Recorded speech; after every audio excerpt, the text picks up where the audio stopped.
Bonjour et bienvenue sur la quotidienne condensée du numérique, l'essentiel de l'actu tech en quelques minutes. Aujourd'hui, on va vous poser une question toute simple. Que pensez-vous de nous? Et oui, c'est pas une première phrase de date, c'est un sondage régulièrement que nous faisons sur les numériques, plutôt un questionnaire pour vous demander ce qui va moins bien.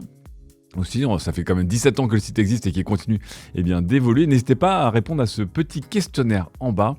Et d'ailleurs, la communauté dans les commentaires a été très très active et nous a proposé d'autres modifications du questionnaire. Et écoutez, si on peut mieux avoir votre avis sur nous, c'est un peu le test ultime. En parlant de tests, nous avons beaucoup de tests ces derniers jours, j'ai pas eu le temps de vous les montrer en émission. Du coup, n'hésitez pas à aller voir, j'ai 100 tests littéralement en attente.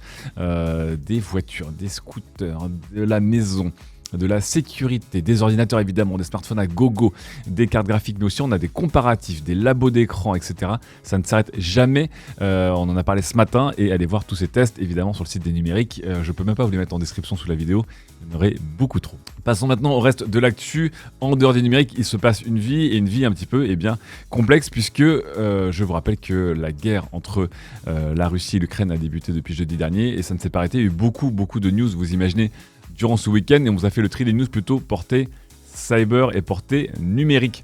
Évidemment, on va parler de la France qui se prépare notamment sur tout le front des cyberattaques. Et vous allez voir, c'est un front qui qui a explosé ces dernières heures, alors qu'il était déjà bien actif, notamment du côté russe ces dernières années, ces derniers mois spécialement. Et la France va évidemment mettre en place des alertes pour se protéger contre des attaques et des cybermenaces. Autre point, Anonymous, le fameux collectif anonyme qui porte son nom, a déclaré lui aussi la cyberguerre à la Russie en représailles à l'invasion du territoire ukrainien, et aurait déjà commencé à faire tourner certains sites de l'État russe derrière. Donc vous allez avoir une sorte de guerre avec des gens dans tous les sens.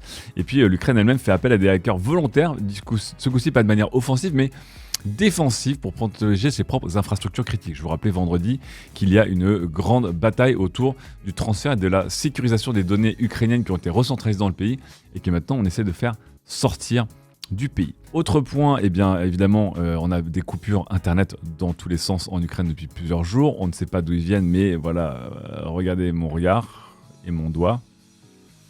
Voilà, ça se passe évidemment, et ça se devient de plus en plus souvent.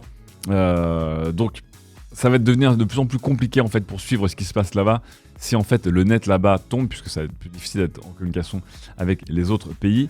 Et puis vous le voyez aussi, vous allez voir évidemment les médias et les réseaux et les plateformes vont se retrouver au centre de tout cela. Wikipédia a déjà fait une couverture évidemment de l'invasion de l'Ukraine par la Russie. 89 langues de traduction pour l'article de Wikipédia, évidemment, qui ont cartonné notamment en anglais et en russe, pour les deux langues qui ont été les plus consultées. Mais si vous ne comprenez pas bien le conflit actuel, j'étais étonné. Non, j'adore Wikipédia, mais il était extrêmement pointu cet article, et surtout il est mis à jour quasiment comme un média, avec notamment une carte qui vous permet de comprendre en temps réel ce qu'il se passe. On continue sur les autres grandes plateformes d'internet. Évidemment, on va parler de Twitter, on va parler de YouTube, on va parler de Facebook. C'est par NetBlocks qui vient d'assurer que Twitter a été restreint en Russie, puisque la Russie se plaint que Twitter, évidemment, colporte des news anti-russes.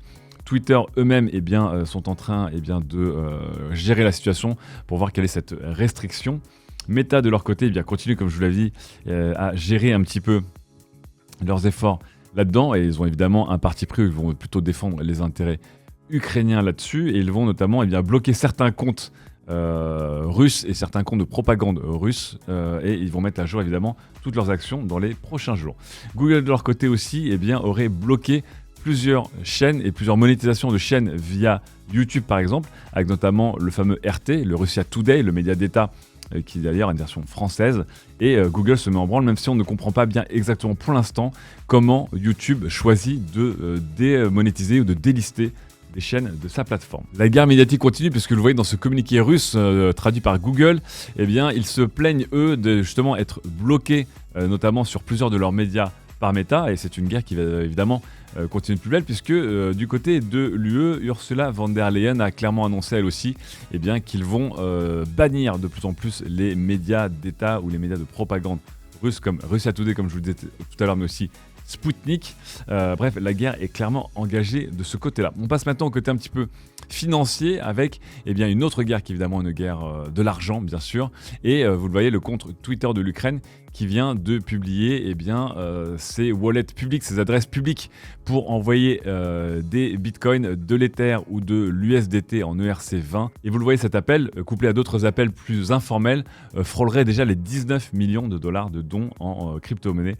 Vous le voyez, ce sont des versions de plus en plus modernes pour récolter aujourd'hui de l'argent. Autre version moderne pour récolter de l'argent, le crowdfunding sur des plateformes de crowdfunding. Je vous avais parlé d'un projet qui s'appelait Comeback Alive qui demandait de l'argent pour sauver un peu l'Ukraine. C'était sur Patreon et des gens s'étaient abonnés pour donner de l'argent. Patreon a décidé de bloquer ce projet puisque même si c'est un projet qui peut-être défend des intérêts des gens et qui veulent défendre l'Ukraine, c'est un projet qui était destiné à défendre l'Ukraine au sens à financer notamment des guérillas et des forces de résistance, des snipers, des soldats, etc. Et pour Patreon, on ne Patreon pas, j'ai envie de dire, des projets militaires ou des projets à visée violente, même si c'est pour défendre certains intérêts. On reste sur l'argent avec ce coup-ci peut-être le plus gros coup de massue venant des États-Unis et de l'Europe, l'exclusion de la Russie du système SWIFT. Je vous rappelle que le système SWIFT est un système de paiement multi-pays qui est utilisé énormément et qui pourrait avoir des conséquences gigantesques.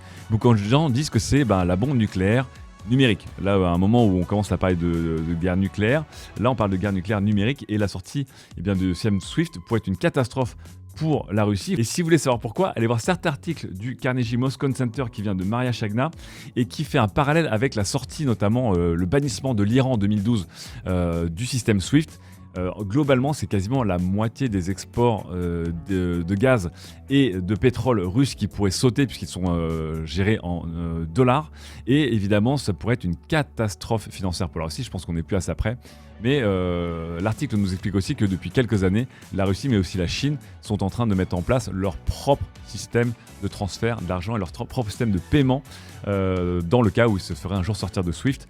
Donc ça va être peut-être le plus gros move en termes de guerre sur l'argent là-dessus. Dernier point sur l'argent, Google et Apple aussi vont taper dessus puisque Google Pay et Apple Pay sont désormais inaccessibles pour plusieurs banques et pour plusieurs citoyens russes qui se font aussi sortir de ces systèmes de paiement. Donc vous le voyez, petit à petit, la guerre sur l'argent va devenir de plus en plus intense. Dernier petit point, je vous parlais de l'espace et on se demandait ce qui se passait là-haut dans l'ISS entre les astronautes russes et américains qui peut-être se croisent en apesanteur lentement, comme ça, en se regardant. En attendant, au sol, ça continue et la Russie vient d'annoncer qu'ils retiraient toute leur équipe du spatioport Ariane en Guyane. Plusieurs ingénieurs et spationautes ont été demandés de rentrer illico presto dans le pays.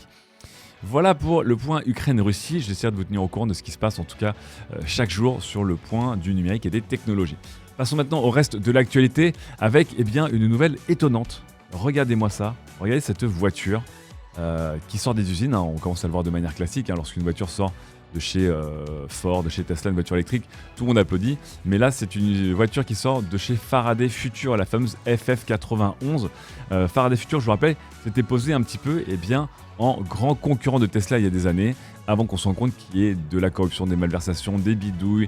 Ça a frôlé la faillite, ça s'est mis en banqueroute. Et finalement, Faraday Future, avec encore une fois des milliards de dollars injectés, a finalement sorti son premier véhicule officiel et qui roule et qui est fonctionnel. C'est pas un prototype. Le fameux SUV FF91 avec sa ligne, vous voyez, très futuriste. On a évidemment hâte de voir ce qu'il a dans le ventre puisque maintenant Faraday Future, je vous rappelle, joue sa survie à ce véhicule. Passons et revenons un petit peu à la France avec le reconditionné. Première chose, qu'est-ce que le reconditionné ? La définition est encore un petit peu floue. Voilà, le gouvernement a commencé un peu à arbitrer là-dedans, a donné une définition légale. Il y a certains critères auxquels les services et les produits doivent répondre pour être vendus sous l'appellation reconditionné, parce qu'il y avait un peu de tout. C'est un peu comme au restaurant quand vous mangez un plat fait maison. Les critères sont un petit peu flous, on va dire.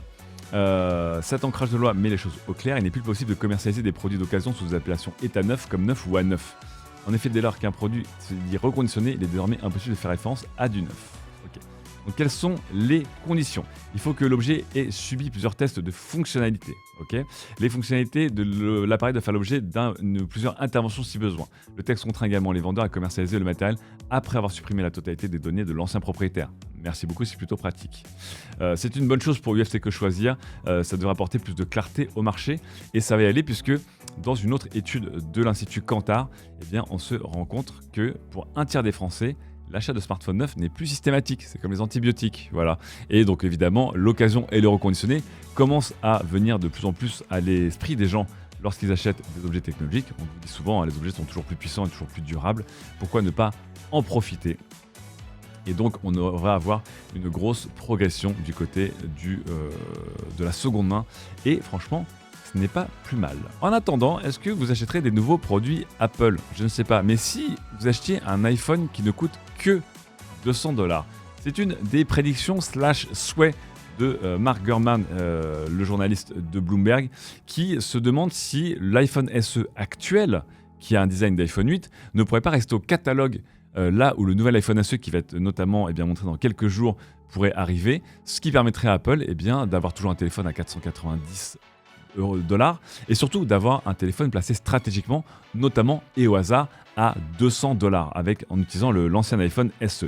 Pourquoi ? Parce que selon Mark Gurman, évidemment, même si Apple n'est pas très intéressé par des marchés plus entrée de gamme et plus accessibles, il galère dans beaucoup de territoires, notamment l'Inde. La photo ici est un petit indice de cet article. L'Inde qui est le deuxième plus grand marché au monde de smartphones, et l'Inde dans lequel Apple galère clairement. C'est une négociation, c'est une danse avec l'Inde qui n'a jamais vraiment marché depuis des années. Et Apple ne dépasse pas les 5% de part de marché en Inde, c'est-à-dire 2 à 3 à 4 fois moins que dans certains autres territoires. Le problème, c'est que, évidemment, l'Inde, comme beaucoup de pays, dépense des sommes planchées pour leur smartphone.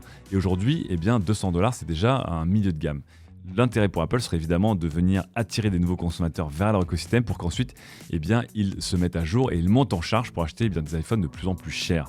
On rappelle aussi que le prix moyen des téléphones en Inde a augmenté de 40$ depuis 2020, ce qui est déjà beaucoup. Et donc, il va y avoir une rencontre entre le marché indien et le marché d'Apple. Est-ce que ce sera dans 2 ou 3 ans ? Est-ce que ce sera cette année si Apple se gardait l'iPhone SE d'il y a 2 ans pour en faire un iPhone vraiment low cost ? On verra. Autre petit point Apple, est-ce qu'Apple va sortir un hybride de tablette et d'ordinateur avec un écran 20 pouces et surtout un écran pliant ? On sait via Ross Young que Apple est en train de plancher sur plusieurs prototypes d'écran 20 pouces qui pourrait notamment être un écran pliable avec lequel Apple joue et expérimente depuis longtemps. C'est un projet qui aurait beaucoup avancé, mais selon Ross Young, vu l'état des commandes actuellement et vu ce qui se passe autour de ce fameux écran 20 pouces, Apple pourrait ne sortir cet appareil qui pourrait être un hybride entre l'iPad et le MacBook Pro que en 2026. Donc on a le temps de voir venir, mais attendez-vous à voir quelque chose arriver. On ne sait pas. Alors on sait que déjà, désormais Samsung sort des tablettes de 15 pouces. Pourquoi pas une tablette / ordinateur de 20 pouces. Autre point Apple, évidemment, Apple avance beaucoup sur la VR et l'AR. Je vous avais parlé de ROS ou de Reality OS. En face, il y a aussi d'autres projets, puisque Meta planche sur son propre OS, mais on sait qu'il y a des rumeurs depuis le mois de janvier sur le fait que Meta aurait annulé son propre OS avec une équipe qui était dédiée de 300 personnes, et d'après The Information, Meta c'est en train de basculer littéralement sur un autre OS, et cet OS serait un fork, une modification d'Android VR. Et pourquoi ? Peut-être parce qu'encore une fois, faire un OS de zéro, c'est très très compliqué. Faire un OS qui va être suivi et soutenu, c'est très compliqué. Et même si aujourd'hui Meta est en tête sur tout ce qui est hardware et OS VR et software VR, avec notamment Oculus, désormais MetaQuest, peut-être qu'ils voient le vent tourner et que demain sera plus intéressant pour eux de se baser sur Android comme beaucoup de constructeurs. Aura-t-on droit demain à une nouvelle guerre entre l'OS VR d'Android et Reality OS d'Apple, comme on a droit à une guerre aujourd'hui entre Android et iOS ? Rien n'est plus sûr. On termine avec du gaming et les premiers tests officiels du Steam Deck ou de la Steam Deck, comme vous préférez, qui sont en train de tomber sur les médias américains. J'en ai choisi 2 ici, c'est Ars Technica et The Verge, qui ont à peu près la même conclusion, laquelle c'est que pour eux, c'est une console incroyable, c'est un PC incroyable, mais avec beaucoup de défauts et de bugs. Les premiers étant software avec beaucoup de bugs dans l'OS, évidemment une autonomie qui n'est pas folle puisque elle est plutôt autour des 2 heures que des 6, et des ventilateurs qui font beaucoup de bruit. Pour le reste, tout le monde est impressionné évidemment par la puissance de la machine qui devrait être entre 3 et 5 fois plus puissante qu'une Switch, le tout à un tarif plancher. Je vous rappelle que le Steam Deck est vendu $399 aux États-Unis, et je vous ai parlé vidéo parce qu'elles sont d'une légalité moyenne, mais c'est déjà un paradis pour les rétro-consoles et même pour l'émulation de la Switch. Comme quoi, et comme dirait l'autre, je t'émule. Voilà. Dernier point, c'est chez Steam et pas sur le Steam Deck, mais Steam qui n'a aucune envie de créer un concurrent au Game Pass et qui pourrait peut-être eux-mêmes accueillir le Game Pass sur Steam ou peut-être le xCloud sur Steam. Je vous l'avais dit, on aura bientôt le roi du cloud gaming et le roi des abonnements peut-être sur la Steam Deck. Ce sera le mariage de rêve. Est-ce qu'on aura un jour Pokémon sur le Steam Deck ? Là, rien n'est moins sûr. Mais Pokémon ne s'arrête plus avec l'annonce de Pokémon Écarlate et Pokémon Violet. Des jeux toujours très beaux. Hein, voilà. Là, c'était les plans le plus chatoyants possible de ces jeux-là. Mais blague mise à part, on n'arrête plus du tout l'éditeur derrière Pokémon qui enchaîne, et des bisous aux développeurs qui se bouffent des jeux Pokémon non-stop, ça devrait arriver à la fin de l'année. Voilà pour cet épisode de La Condensée, on se retrouve dès demain, à très vite, ciao.